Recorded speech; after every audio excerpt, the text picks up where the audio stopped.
Hello everyone, welcome to the channel. Before we dive into today's case, I'd like to ask for your support by subscribing to the channel. Your subscription is very important to us, so please subscribe and leave a comment letting us know where you're watching from. Now let's get into the story. I could feel the humid West Virginia air clinging to my skin as I drove down the narrow dirt road that led to my family's cabin. It was supposed to be a relaxing weekend, no emails, no phone calls, just me, the trees, and the creek I'd swum in as a kid. The road was so overgrown now that the truck's tires crunched through twigs and leaves, the occasional low-hanging branch scraping against the windows. Everything around me felt still, too still. I cut the engine, letting the sudden silence fill the cab. "All right, Kyle," I muttered to myself, "just you and nature this weekend." I grabbed my backpack from the passenger seat and opened the door, the old hinges groaning in protest. The cabin stood just beyond the tree line, its wood dark and weathered from years of harsh seasons. A familiar, comforting sight. But today something felt off. The forest, once inviting, seemed to press in on me, the trees looming closer than I remembered. The creek that had always been a source of solace was there, too, a soft murmur in the distance. But even that sound seemed different now, almost like a whisper. I shook off the creeping unease as I slung my backpack over my shoulder. "It's just the quiet," I told myself. I hadn't been out here in over a year, and the lack of city noise was probably messing with me. I stepped onto the porch, the wooden planks creaking beneath my weight like they always did, though the sound felt heavier, like it was trying to tell me something. I fumbled with the old key in the rusted lock, and after a bit of jiggling, the door finally gave way. The inside of the cabin smelled like dust and memories. The wood panel walls were exactly as I remembered, with a few extra cobwebs strung in the corners for good measure. I tossed my bag onto the worn-out couch, hearing the springs groan under its weight. Everything looked the same, and yet nothing felt right. "Well, here we are," I said to no one in particular, the sound of my voice small and hollow in the quiet space. I walked over to the kitchen to check the water supply. The old pipes made a terrible racket as water sputtered out, but at least it was running. The plan was simple: unpack, grab a quick bite, and then head down to the creek for a swim before sunset. The heat had been relentless all day, and the cool water seemed like the perfect remedy. I glanced out the window towards the trees. They swayed gently in the breeze, but there was something about the way the shadows played between them that made my stomach churn. "Stop being paranoid, Kyle," I muttered, trying to ignore the slight pressure building in my chest. I headed back to the truck to unload the rest of my stuff. As I stepped outside, I heard a faint crack, like a branch snapping underfoot. I froze. The sound hadn't come from me. I scanned the trees, but there was nothing, just the dense green foliage swaying lazily in the breeze. A sharp shiver crawled up my spine, and for the first time in years, I felt like I wasn't alone out here. "Get a grip," I told myself, forcing a laugh that sounded more nervous than I intended.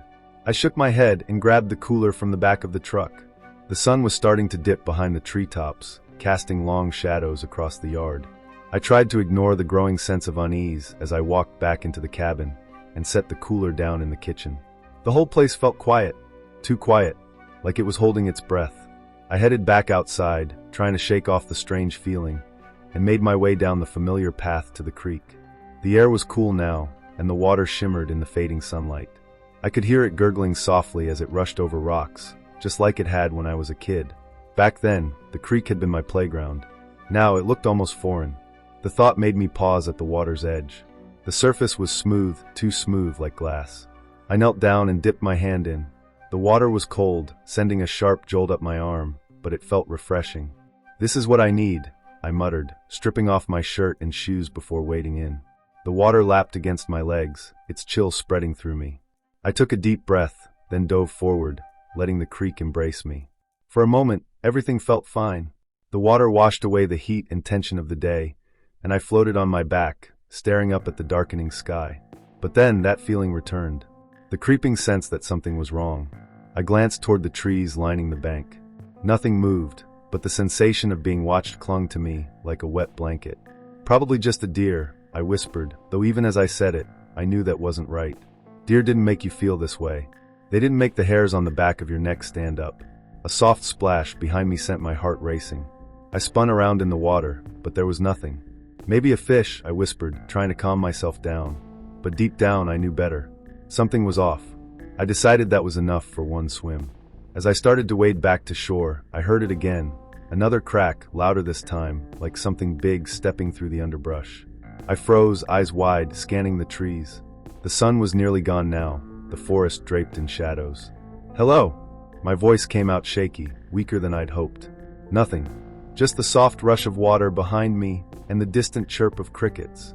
I quickened my pace, heart pounding, when suddenly a branch snapped, this time closer, too close. I broke into a full sprint, stumbling up the muddy bank.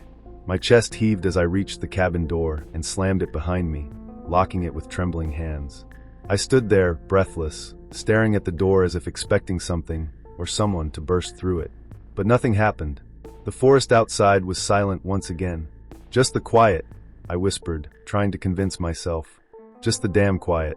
But I couldn't shake the feeling that something was out there, lurking just beyond the trees, watching, waiting. The sun was sinking lower behind the tree line, casting a reddish glow over the forest. I stood on the cabin's porch, drying the sweat from my hands on my shorts. The creek had always been my favorite part of coming up here, its clear, cool water winding through the woods like a secret passage. But tonight, after what I'd heard earlier, something about it felt different. I shrugged off the uneasy feeling, grabbed my towel, and made my way down the worn dirt path that led to the water. The birds were quiet now, and only the soft rustle of leaves filled the air. The light was fading fast, the last rays of the day barely piercing through the thick canopy of trees. By the time I reached the creek's edge, the water was dark, reflecting the fading twilight. I hesitated for a moment, but then laughed at myself. "You're being ridiculous, Kyle. It's just water." I tossed my towel onto a rock and kicked off my shoes. The creek was shallow here, but the water always seemed so clean, untouched by time. I took a deep breath and stepped in, the coldness biting at my skin as it covered my feet and ankles. It was a shock at first, but after a few seconds, it felt refreshing. I waded in further, feeling the water rise to my waist. Once I was deep enough, I plunged forward, letting the coldness envelop me completely. For a moment, I let myself sink below the surface, letting the water rush over my ears, silencing the world around me. It was peaceful. Too peaceful. When I surfaced, I floated on my back, staring up at the purple sky. The stars had started to peek out, shimmering faintly in the dusk. For the first time that day, I let myself relax, my muscles unclenching. The water gently lapped against my skin, the sound soothing, rhythmic. But then there was a shift. A small one, barely noticeable at first. The creek's current, usually so mild, seemed to slow, like something was disrupting its natural flow. I straightened up in the water, treading softly. Everything around me was still. Too still. I glanced back at the trees, scanning the shoreline. There was no movement, no sign of anything out of place, but the uneasy feeling returned, creeping up my spine. The once refreshing water now felt colder, almost hostile. That's when I felt it. A sudden, firm grip wrapped around my ankle, yanking me downward with a force that nearly knocked the breath from my lungs. I gasped, flailing in the water, but whatever had grabbed me wasn't letting go. It pulled me deeper, the cold water rushing up to my chin. I kicked out wildly, trying to break free, but the grip only tightened, dragging me down. The surface of the creek seemed to stretch away as I sank, my hands clawing at the water, desperate to find something to hold on to. My heart was hammering in my chest, panic setting in as I struggled to keep my head above the surface. "What the hell?" I gasped, trying to shout, but water filled my mouth, choking me. My foot was yanked again, harder this time, and I was pulled under completely. The world went silent as the water engulfed me, the murky darkness closing in. I thrashed, kicking with every ounce of strength I had, but it felt useless. Whatever was holding me was too strong. Through the blur of the water, I tried to see what was dragging me down, but there was nothing. Just the dark, swirling depths and the terrifying pressure of being pulled further into it. My lungs burned, begging for air, but all I could taste was the cold water rushing into my throat. I fought, kicking harder, reaching for the surface. I had to get free. I had to breathe. Suddenly the grip loosened. Just like that, it was gone. I surged upward, breaking the surface with a desperate gasp. I coughed, spitting out water, my lungs screaming for air. I wiped my face, blinking against the sting in my eyes, and spun around in the water, searching for whatever had grabbed me. And that's when I saw it. Standing on the creek's edge, just beyond the tree line, was a figure. Tall, impossibly tall, its hulking silhouette barely visible in the fading light. At first, I thought it was a bear, but the more I looked, the more I realized this was something else entirely. The creature was massive, covered in dark, matted fur, its body thick and muscular. Its arms were long, unnaturally long, and its hands were enormous, like the one that had dragged me down. I could see the glint of its eyes reflecting the last light of the setting sun, cold and unblinking, staring right at me. My breath caught in my throat as the reality of what I was seeing hit me. This can't be real. This can't be happening. I blinked, my heart hammering in my chest, but the creature didn't move. It just stood there, watching me with those dark, soulless eyes. For a moment, I was paralyzed, unable to move, frozen in the water as the fear gripped me tighter than the thing's hand had. Then, without warning, it turned and disappeared into the trees, moving with a speed that didn't seem possible for something so large. The forest swallowed it whole, leaving me alone in the creek, the water eerily calm once again. I forced myself to move, kicking toward the shore with trembling legs. My hands scraped against the muddy bank as I pulled myself out of the water, my body shaking uncontrollably. I crawled onto the shore, gasping for air, my mind racing. I had to get back to the cabin. I had to get away from here. Scrambling to my feet, I grabbed my towel and shoes, not bothering to dry off as I sprinted up the path, my breath coming in ragged gasps. Every rustle in the trees made my heart lurch. Every shadow seemed to be that thing lurking just out of sight. When I reached the cabin, I slammed the door behind me, locking it with trembling hands. I stood there for a moment, listening, my chest heaving. The forest outside was silent. No footsteps, no growls, nothing. But I knew what I had seen, and I knew that whatever that thing was, it was still out there. I stumbled to the window, pulling back the curtain just enough to peek outside. The trees stood still in the fading light, the creek glistening faintly in the distance. But there was no sign of the creature, no sign of the massive, hairy figure that had nearly drowned me. I sank to the floor, my back pressed against the wall, trying to steady my breathing. My mind was racing, trying to make sense of what had just happened. It couldn't have been real. There's no way something like that could exist, right? But the grip around my ankle, the sight of those eyes, it was all too vivid, too real. What the hell was that? I whispered, staring at the door as if it might burst open at any second. But the only answer was the quiet rustling of the wind outside. I don't know how long I sat there, huddled against the wall, my breath coming in short, sharp gasps. My heart hadn't slowed since I burst through the cabin door, and no matter how hard I tried, I couldn't stop replaying the sight of that thing, tall, hulking, monstrous, standing at the creek's edge, watching me. I had to get out of here. The thought hit me like a sledgehammer. I wasn't safe, not here, not with that thing out there. My truck was parked just a few yards from the cabin, but it felt like miles. I scrambled to my feet, every muscle aching from the shock of the cold water and the struggle with whatever had dragged me under.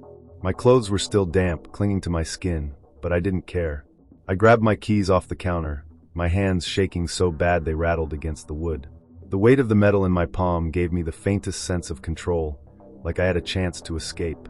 Just get to the truck. Start the engine. Drive. I took a deep breath, my fingers brushing the handle of the front door, when suddenly, there was a loud thud against the wall of the cabin. I froze, heart pounding. Something heavy, something massive, was moving outside. I backed away from the door, my blood turning to ice as the sound came again, closer this time. It's here, my mind screamed at me to move, but my legs refused to obey. The cabin walls groaned under the pressure, like they were about to splinter at any moment. My hands were shaking so violently I dropped the keys, the metallic clink echoing in the silence. Then another thud, louder, harder. The door rattled on its hinges as if something was pushing against it, testing its strength. I bolted for the back of the cabin, desperately searching for another way out. The windows were small, too small to crawl through, and with each passing second, the sound of whatever was outside grew louder, more insistent. It was coming for me. I dashed into the kitchen and grabbed the biggest knife I could find, gripping it so tightly my knuckles turned white. It wasn't much, but it was all I had. The thought of that thing smashing through the door made my stomach twist, but I couldn't just stand here waiting for it to burst in. I had to act. With my heart racing, I moved back toward the door, the floor creaking beneath me. My body felt like it was on autopilot, some primal instinct taking over. I crouched down, grabbing the keys from the floor, then forced myself to peek through the small window next to the door. At first, I didn't see anything. The yard was empty, bathed in the dim light of the moon. But then, in the far corner of my vision, something moved, a shadow slipping between the trees. I squinted, trying to focus, and then I saw it. The creature was pacing just beyond the tree line, its massive silhouette almost blending into the darkness. It was watching the cabin, waiting. My breath caught in my throat. It was circling me like a predator stalking its prey. I had to make a run for it. Staying here would only give it more time. I unlocked the door as quietly as I could, my hands trembling. The sound of the lock clicking seemed deafening in the stillness. I slowly pushed the door open, holding my breath, praying that the creature wouldn't hear me. The cool night air hit my face as I slipped outside, crouching low. The truck was just a few yards away, but with each step, it felt like it was getting farther. I could still see the thing, moving slowly between the trees, its head turning in my direction. I froze, hoping the darkness would hide me, but it was too late. It had spotted me.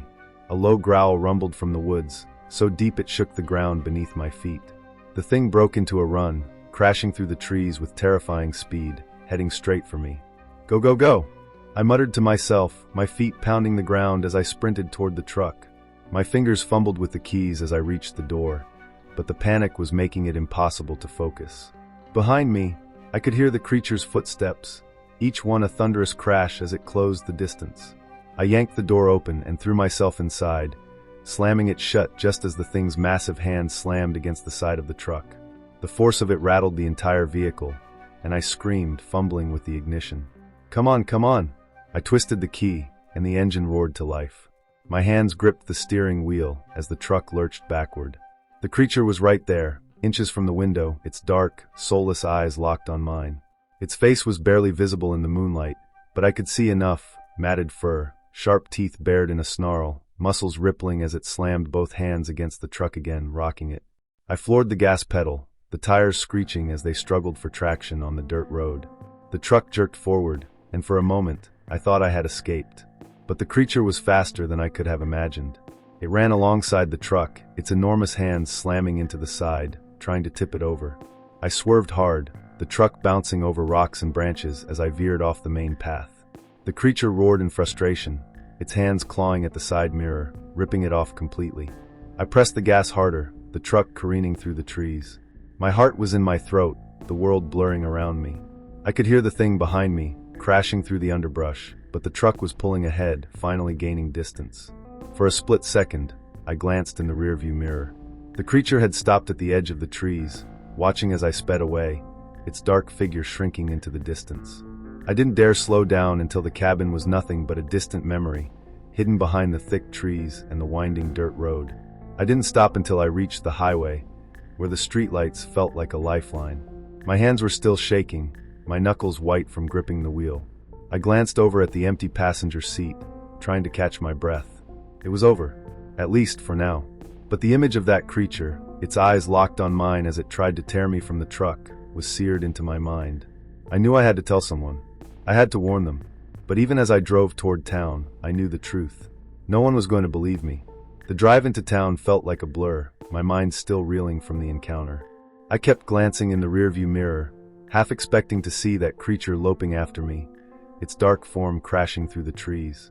But there was nothing, just the empty road stretching behind me, illuminated only by my taillights. As I pulled into the small town, the bright neon sign of the local diner flickered in the distance. The sight of it brought a strange sense of comfort, like it was a lifeline back to reality. I parked the truck hastily in the gravel lot, the tires crunching as I came to a stop. My hands were still trembling as I cut the engine. I sat there for a moment, gripping the steering wheel with white knuckles. My heart was still racing, and my mind kept replaying the events. Its massive hands slamming against the truck, those cold, unblinking eyes watching me from the darkness. I needed to calm down, to think straight, but every time I closed my eyes, I saw it again. I have to tell someone. I can't keep this to myself. I shoved open the door, stepping into the cool night air. The town felt eerily quiet, like nothing had changed, like the world hadn't just come apart at the seams for me. The diner was mostly empty, just a couple of locals sitting at the counter, sipping coffee and chatting idly. The warm glow of the fluorescent lights inside was a stark contrast to the cold, dark memory of the forest. I pushed through the door, the bell jingling overhead. The waitress, an older woman with graying hair tied back in a ponytail, glanced up from behind the counter. She gave me a brief, polite nod, but her eyes didn't linger on me for long. Just another stranger passing through. I took a seat at the counter, my legs feeling weak beneath me. My mind raced, trying to form the words to explain what had just happened, but it all seemed so impossible. How could I make them believe me? The waitress ambled over, holding a pot of coffee. "Evenin', hon, what can I get ya?" I cleared my throat, still struggling to find my voice. Just coffee. Black." She nodded, pouring the hot liquid into the chipped ceramic mug in front of me. "Rough night." I stared down at the coffee, my reflection wavering in the dark surface. "Yeah," I muttered. "You could say that." She gave me a sympathetic look before shuffling back to the other end of the counter, leaving me alone with my thoughts. I wrapped my hands around the warm mug, trying to steady the tremble in my fingers. But nothing could erase the feeling of that thing's hand grabbing me, dragging me down into the cold water. The door to the diner swung open, and a man in his late 50s strolled in, wearing a worn sheriff's uniform. He tipped his hat to the waitress and took a seat a few stools down from me. I stared at him for a moment, the idea taking shape in my mind. If anyone would believe me, it had to be the sheriff, right? He had to know about the strange things that happened in these woods. Or at least, I had to try. I took a deep breath and stood up, walking over to where the sheriff was seated. He glanced up at me, his weathered face showing little emotion beyond mild curiosity. "Sheriff?" I began, my voice sounding more uncertain than I wanted it to. He raised an eyebrow. "That's me. What can I do for you?" I licked my lips, trying to steady my voice. I just came from the woods. From the old Anderson cabin down by the creek." "Is that so?" He took a sip of his coffee, clearly not sensing the urgency in my voice. "What brings you out to that neck of the woods?" I hesitated, my heart pounding in my chest. This was it. I had to tell him. "Something happened out there," I said, the words tumbling out before I could stop them. "Something attacked me." The sheriff put his coffee down slowly and looked at me, his brow furrowing. "Attacked you? In the creek?" I nodded, swallowing hard. "It wasn't an animal. I don't know what it was, but it was big. It dragged me under the water, and then..." I hesitated, realizing how insane this was going to sound. It wasn't human. I saw it, standing on the bank. It had fur, and it was tall, taller than any person I've ever seen. The sheriff stared at me for a moment, his expression unreadable. Then, he let out a low chuckle, shaking his head. "Son, you sure you didn't have a little too much of that West Virginia moonshine tonight?" I felt my face flush with frustration. "I'm serious. This wasn't a bear or anything else. It was something wrong." The sheriff sighed, leaning back in his seat. "Look, I've lived in this town my whole life. Been sheriff here for over 20 years. I've heard all kinds of stories about things in those woods, BigFoot, skinwalkers, ghosts, you name it. But I ain't never seen a shred of proof. Now, I'm not saying you didn't get spooked by something, but..." He trailed off, clearly trying to find a polite way to call me crazy. I opened my mouth to argue, but the words died in my throat. I could see it in his eyes. He didn't believe me. And why would he? The story I was telling him sounded like something out of a horror movie. I could feel the heat of embarrassment creeping up my neck. "Fine," I muttered, stepping back. "Forget it." The sheriff shrugged, picking up his coffee again. "Look, if you're really worried, I can send someone out to check the area in the morning. But I wouldn't lose sleep over it. Probably just a bear or a cougar, like I said." I didn't bother responding. What was the point? No one was going to believe me. I turned and left the diner, the cold night air hitting me like a slap. I stood there for a moment, staring down the quiet, empty street, the weight of the whole situation settling on my shoulders. The creature was real, I knew that. I felt it, but there was no evidence, no proof. Just me and the memory of those cold, dark eyes watching me from the trees. I climbed back into the truck, slamming the door shut. As I sat there, staring out at the empty road ahead, I realized something terrifying. What if it's still out there? What if it follows me? With a shaky breath, I turned the key in the ignition, and the truck roared to life. I didn't care where I went next. I just had to get away from that creek, that cabin, and whatever nightmare was lurking in those woods. As I pulled onto the highway, the lights of the diner fading behind me, I couldn't shake the feeling that I'd never be truly safe again. The creature was still out there, and I was the only one who knew. The miles stretched endlessly ahead as I drove through the darkened woods, the winding roads twisting like they were trying to keep me trapped in this nightmare. My hands were locked on the steering wheel, knuckles white, as I tried to calm my breathing. But no matter how far I got from the cabin, I couldn't shake the feeling that something was still chasing me.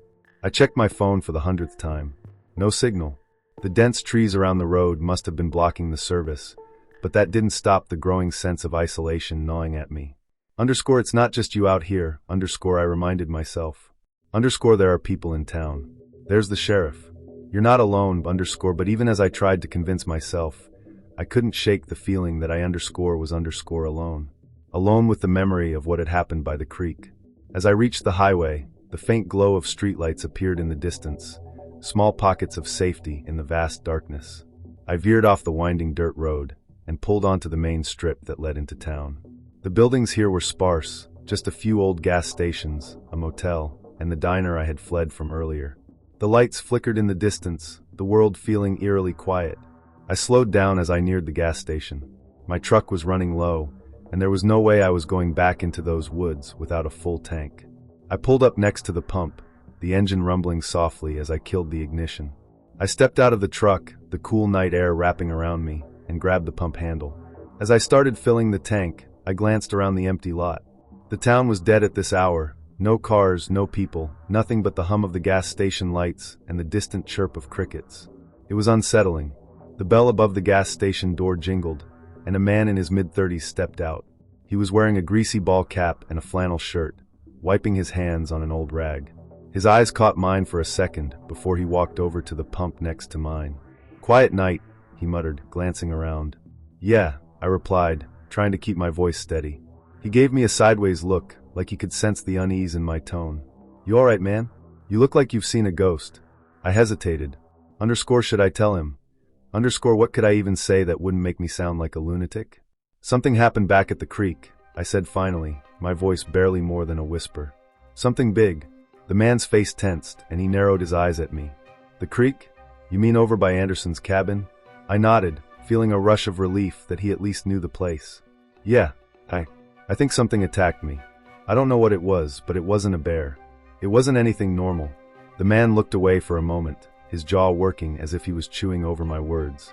When he finally spoke again, his voice was lower, more serious. "You ain't the first to say something like that," he muttered, more to himself than to me. "What do you mean?"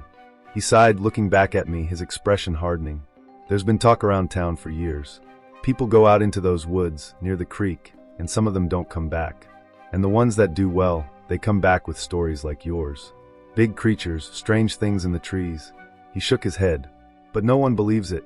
Folks just laugh it off, call it superstition. But I've heard enough of these stories to know there's something out there." A chill ran down my spine. "You believe me then?" The man shrugged. "Doesn't matter what I believe. What matters is you saw something. And if you're smart, you'll stay away from those woods from now on." I nodded, feeling a mix of relief and dread. At least someone didn't think I was crazy. But that didn't make the situation any better. The fact that others had seen it, that it had been happening for years, only made it worse. Whatever was out there wasn't just a figment of my imagination. It was real, and it wasn't going away. I finished pumping gas, my mind racing with questions. But before I could ask anything else, the man tossed the rag over his shoulder and started walking back to the gas station. "Hey!" I called after him. "Do you know who I can talk to about this? Someone who might know more." He stopped, glancing back at me. "If you're serious about finding answers, there's an old guy. Lives up in the hills, past the creek. Name's Jacob Reed. He used to be a hunter, but he's been living off the grid for years now. People say he knows more about those woods than anyone." I frowned. "Jacob Reed? Will he even talk to me?" The man chuckled darkly. "That depends. If you can find him, maybe he'll tell you what you want to know. Or maybe he'll just tell you to get lost. Either way, I wouldn't hang around those woods too long." With that, he disappeared back inside the gas station, leaving me standing there with more questions than answers. I climbed back into the truck, my mind swirling. Jacob Reed, an old hunter living out by the creek. Maybe he knew something, maybe he had seen it too. It was a long shot, but it was better than nothing. If anyone could tell me what the hell that thing was, it had to be him. I revved the engine and pulled back onto the road, heading toward the cabin. The gas station lights faded in the rearview mirror, leaving me alone once more with the thick, oppressive darkness of the woods. The deeper I drove, the more the trees closed in around me, their branches arching over the road like skeletal fingers. Every now and then, I thought I saw something moving in the corner of my eye, just beyond the reach of my headlights. A shadow darting between the trees. But when I looked, there was nothing there. Underscore, it's just your mind playing tricks on you. Underscore, I kept telling myself that. But the knot in my stomach wouldn't go away. I gripped the steering wheel tighter, my heart pounding in my chest. The further I drove, the more the memory of that creature loomed over me. Its massive form, its cold, soulless eyes, the way it moved with terrifying speed through the trees.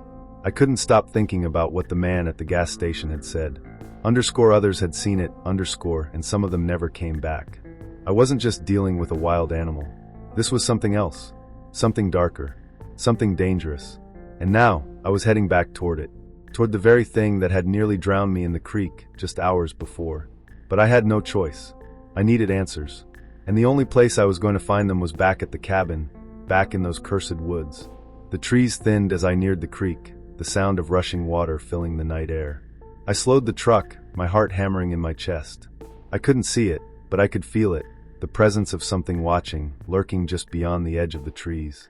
I killed the engine and sat there for a moment, staring out at the darkness. I was close now, close to the place where it had all started. Taking a deep breath, I reached for the flashlight in the glove compartment and stepped out into the cold, silent night. The search for answers had begun, but I had a sinking feeling that what I'd find might be worse than anything I could have imagined. The cold air wrapped around me like a warning as I stepped out of the truck, the night thick with silence. The creek's familiar gurgling filled the void, but this time, it wasn't comforting. I stood by the truck for a moment, staring into the darkness where the trees formed a wall of shadows. Somewhere out there, just beyond my sight, __ was watching. I flicked on my flashlight, the beam cutting through the night like a fragile thread of safety. But it felt small, too small. The light barely touched the towering trees that crowded the edges of the creek, their branches swaying gently in the wind. I had no idea why I had come back here. Maybe it was the desperation for answers, or maybe it was something more primal. The need to face whatever it was that had nearly taken my life hours ago. "All right, Kyle," I whispered to myself, gripping the flashlight tighter. "You came for answers, now get them and get out." But as I stood there, the sound of the creek filling my ears, I couldn't shake the feeling that this was a mistake. A big one. I started down the familiar path, the dirt soft beneath my boots, leading me closer to the water's edge. Every step felt heavier than the last, as if something was trying to pull me back, away from the danger. The beam of the flashlight bounced in front of me, illuminating rocks, fallen branches, and the occasional glint of water through the trees. But the deeper I went, the more I felt the presence. It was there, lurking, watching. A snap echoed through the night, like a branch breaking under the weight of something large. I froze, my heart leaping into my throat. I swung the flashlight toward the sound, the beam trembling in my unsteady hand. "Who's there?" I called out, my voice too loud, too vulnerable in the quiet. Silence answered me. I took a deep breath, forcing myself to keep moving. Just an animal, I told myself, even though I knew better. I'd heard enough branches break tonight, seen enough shadows dart through the trees, to know something wasn't right. The path opened up, and there it was, the creek _. The same creek where everything had gone wrong. Its surface shimmered under the moonlight, looking almost peaceful, almost normal. But I couldn't forget the way it had felt when something had grabbed me from beneath the water, yanking me down like I was nothing. I couldn't forget the eyes. I crouched by the water's edge, shining the flashlight into the clear depths. Rocks and pebbles glistened beneath the surface, but there was nothing else. No sign of what had happened. No sign of the creature. But as I stood there, staring at the water, a chill ran up my spine. The hairs on the back of my neck stood up, and I knew I wasn't alone. The sound came again, this time louder. The unmistakable crunch of footsteps, heavy and deliberate, moving through the trees behind me. My heart pounded in my chest, the blood rushing in my ears. I spun around, the flashlight beam sweeping through the darkness, but there was nothing. Only the trees, the shadows shifting with the wind. But I knew. I could feel it. The creature was close. "Show yourself," I shouted, the fear making my voice crack. I took a step back, my boots sinking into the muddy bank of the creek. For a moment, the only sound was my own ragged breathing. And then from the trees I saw it, just a glimpse. A massive figure, covered in dark, matted fur, moving between the trees with terrifying speed. My chest tightened, and I stumbled backward, nearly losing my balance. The creature moved again, faster this time, circling just outside the reach of my flashlight. I caught a glimpse of its eyes, those same cold, unblinking eyes that had watched me before. My pulse quickened as I realized what was happening. It wasn't just watching me, it was hunting me. The flashlight flickered, and I cursed under my breath. Not now. Please, not now _. I heard a low growl, deep and guttural, vibrating through the ground. It was close. Too close.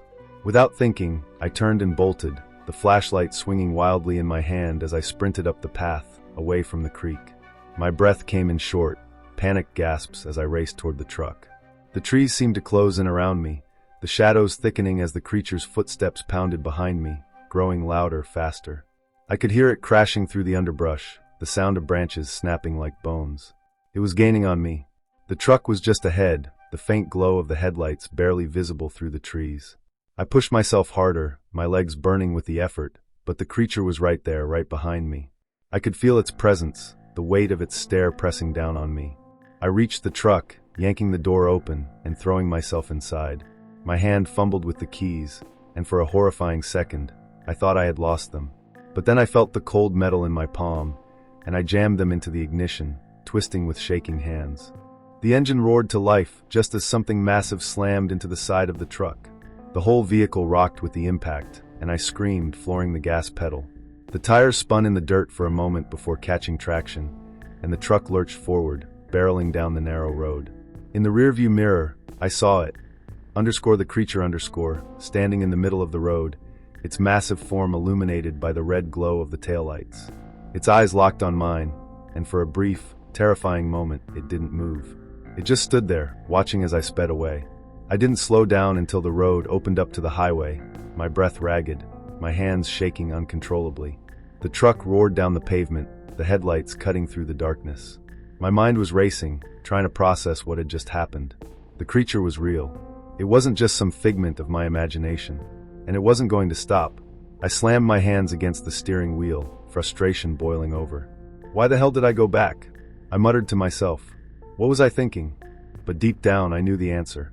I needed to see it again, to know that it was real. But now that I had, I wished more than anything that I could forget. The lights of the town appeared in the distance, and I let out a breath I didn't realize I was holding. I wasn't safe, not really. But at least I was away from the woods. Away from _. But as I glanced at the empty passenger seat beside me, a cold realization settled in my chest. It's not over, that thing was still out there. And I had no idea if it would stay in those woods, or if it would follow me. The road stretched on, seemingly endless under the beam of my headlights. I couldn't get the image of that creature out of my mind, the way it stood there, watching me as I sped away. The cold, calculating way it had followed me through the woods, like a predator that had already claimed its prey. My grip on the steering wheel was tight, knuckles white from the pressure. The silence in the truck felt suffocating, broken only by the hum of the engine. I kept checking the rearview mirror, half expecting to see those glowing eyes chasing me down the highway. But there was nothing, just darkness swallowing up the road behind me. You have to stop running, a voice in my head whispered. You know it's not going to end like this, I didn't want to believe it. But deep down, I knew it was right. I had come too far to run now. I had to confront whatever this thing was. It had followed me, hunted me, and no matter how fast I drove, no matter how far I got, I could feel it lurking in the back of my mind. I turned the wheel sharply, pulling off the highway and onto a narrow dirt road. The truck's tires crunched over gravel as I made my way toward the cabin. The trees loomed on either side, their shadows stretching across the road like long, bony fingers. I had no plan, no real strategy, but I knew I had to face it. There was no other way. The cabin came into view, its dark outline barely visible in the moonlight. My heart pounded in my chest as I pulled up to the front, the headlights casting long shadows across the porch. I cut the engine and sat there for a moment, staring at the place where everything had started, the place where it had almost drowned me. I took a deep breath, trying to steady myself. "All right, Kyle," I muttered, "you wanted answers. Now go get them." Grabbing the flashlight from the passenger seat, I stepped out of the truck and onto the dirt path. The air was cold, colder than it had been before, and the night seemed eerily still. Too still. My boots crunched softly as I made my way toward the cabin, the beam of the flashlight bouncing in front of me. I didn't bother going inside. I wasn't here to hide. I was here to end this. I made my way toward the creek, my legs feeling heavier with every step. The water shimmered under the pale light of the moon, its surface deceptively calm. But I knew better. I knew what lurked beneath. As I stood by the water's edge, scanning the trees for any sign of movement, I heard it, the familiar, heavy footfalls. My heart leapt into my throat as I turned, shining the flashlight toward the sound. There it was, The creature stepped out of the trees, its massive form emerging from the shadows.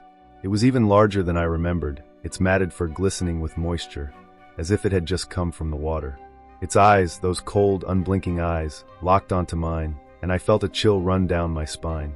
It stood there motionless, watching me. Waiting. I swallowed hard, my throat dry. "I know you're not just some animal," I said, my voice trembling. "You've been hunting me. But why? What do you want?" The creature didn't move, didn't make a sound. It just stared, its massive chest rising and falling with slow, deliberate breaths. I took a step back, the beam of my flashlight flickering in the cold air. "You won't get me this time," I whispered, more to myself than to it. "I'm not running anymore." The creature let out a low, guttural growl that shook the ground beneath me. It took a step forward, its heavy footfalls making the earth tremble. I could feel the weight of its presence, the raw power it exuded. My heart raced, but I stood my ground. This was it, the final confrontation. Without warning, the creature lunged at me, moving faster than I could have imagined. I barely had time to react as it barreled toward me, its massive arms outstretched, ready to grab me. I dove to the side, the force of its attack sending me crashing into the muddy bank of the creek. The creature skidded to a stop, its claws tearing into the earth as it spun around, ready for another strike. I scrambled to my feet, my chest heaving as I backed away from the water, my mind racing. Think, Kyle. Think. The flashlight flickered again, the beam casting wild shadows across the trees. The creature growled, stalking toward me, its eyes locked on mine. I had nowhere to run, nowhere to hide. But then, I remembered something, the creek. The water. That's where it had tried to drown me. Maybe that's where I could turn the tables. I backed toward the creek, trying to keep the creature's attention on me. "Come on," I muttered, "just a little closer." It snarled, lunging at me again. But this time I was ready. I dove into the water, the cold shock hitting me like a wall. The creature followed, its massive form crashing into the creek with a splash that sent water flying into the air. I swam as fast as I could, the creature's shadow looming behind me. I could feel the water churning around me, its hands reaching for me. But I had one advantage, the creature was slower in the water. I turned sharply, swimming toward the deeper part of the creek. The current picked up, pulling me downstream, and I let it. The creature thrashed behind me, struggling against the flow. Then, with a surge of adrenaline, I swam to the bank and pulled myself up, gasping for air. The creature roared, its massive form flailing in the water, but the current was too strong. It couldn't get a solid grip. I stood on the bank, chest heaving, watching as the creature was swept downstream. Its eyes, those cold, hateful eyes, locked onto mine as it disappeared into the darkness of the creek, its roar echoing through the trees. And just like that, it was gone. I collapsed onto the ground, my entire body shaking. It was over. I had faced it, and somehow I had survived. But as I lay there, staring up at the night sky, I couldn't shake the feeling that it wasn't truly over. The creature had escaped, yes, but it wasn't dead. It was still out there, lurking in the woods, waiting for the next time. I didn't know when, or if, it would come back. But one thing was certain. I would never forget those eyes. Those cold, unblinking eyes that had hunted me through the night. The sun was just beginning to rise, casting a soft, pale light over the road as I drove back into town. The events of the night weighed heavy on me, every muscle in my body aching from the encounter at the creek. My clothes were still damp, my skin cold, but none of that mattered now. All I could think about was the creature, the way it had watched me as it was swept away by the current, those eyes still haunting me. I pulled into the town's small main street, parking in front of the sheriff's office. The building looked exactly as it had the night before, quiet, unassuming, like nothing ever happened here. But for me, everything had changed. I stepped out of the truck, my legs trembling slightly, as I made my way to the front door. The bell above the door jingled as I stepped inside, and the familiar smell of stale coffee and old wood filled the air. Behind the counter, Sheriff Barnes sat, his boots propped up on his desk as he flipped through a newspaper. He didn't look up when I walked in. I cleared my throat, trying to steady my voice. "Sheriff, we need to talk." He glanced up from his paper, raising an eyebrow. "Well, look who's back. Didn't expect to see you so soon after your wild tale last night." I ignored the jab, stepping closer to his desk. "I'm serious. It's out there. The creature, I saw it again. It chased me back to the cabin, tried to kill me. You have to believe me." The sheriff sighed, lowering his newspaper and sitting up straighter.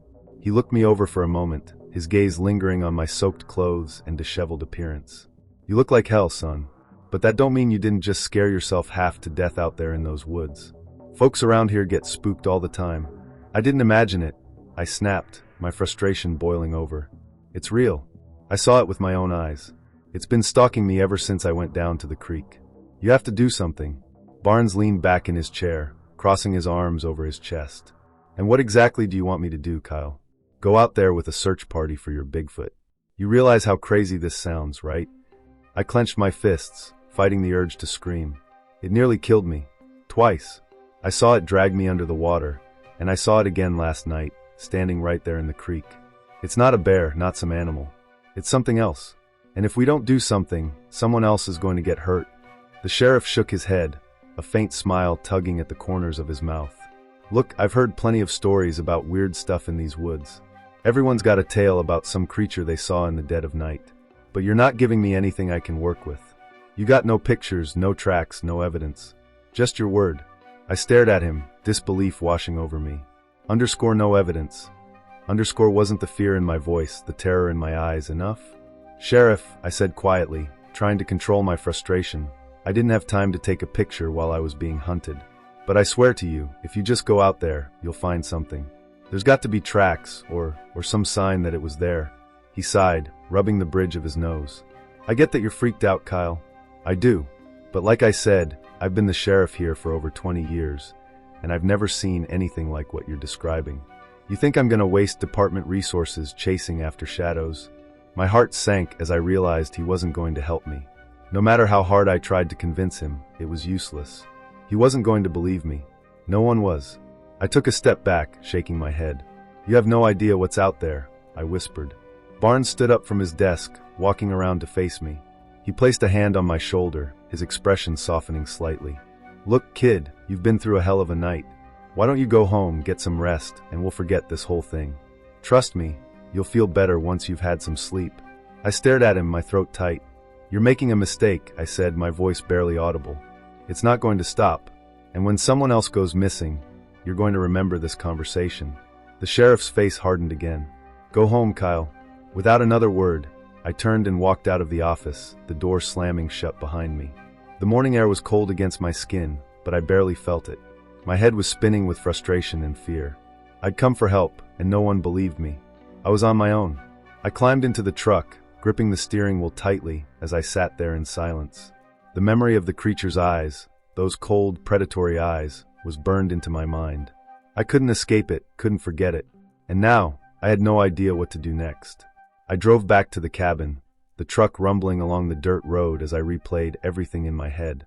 The sheriff had been right about one thing. I had no evidence. No proof. And without it, I was just another person with a wild story. As I pulled up to the cabin, I cut the engine and sat there for a long time, staring at the woods. The creek gurgled softly in the distance, the water shimmering in the early morning light. It looked peaceful, almost normal. But I knew better. I stepped out of the truck, my legs feeling heavy as I made my way to the porch. The cabin was silent, untouched, as if the events of the last 24 hours had never happened. But they had. I had felt it, lived it. I stood at the edge of the creek, staring into the water, waiting for something to happen, for the creature to rise up from the depths again, for its eyes to meet mine. But there was nothing, just the sound of the water, the rustle of the leaves in the wind. I crouched down by the creek, running my fingers through the cold water. Underscore it was real, underscore I told myself. Underscore I know it was real, underscore, but there was no sign of it now. No tracks, no disturbance. Nothing but the memory of those eyes, watching me from the shadows. I stood up, staring into the trees, knowing that the creature was still out there. Somewhere waiting. No one believed me. No one ever would. And I was left alone with the terror of knowing the truth.